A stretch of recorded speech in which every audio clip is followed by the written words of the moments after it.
Hello everyone.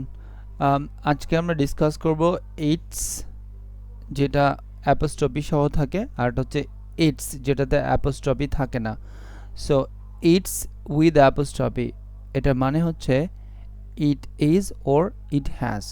For example, it's raining, it means it is raining. আরেকটা example যদি দিই, ধরেন it's been a long day, এটার মানে হচ্ছে it has been a long day, মানে আজকে সারাদিন অনেক কাজ ছিল। আর ইটস উইদাউট অ্যান অ্যাপোস্ট্রফি, এটার মানে হচ্ছে এটার মানে কোনো জিনিস কোন একটা জিনিসের কাছে বিলং করে, একটা জিনিসের উপর আরেকটা জিনিসের রাইটকে বুঝাতে ইটস উইদাউট অ্যান অ্যাপোস্ট্রফিটা ইউজ করা হয়।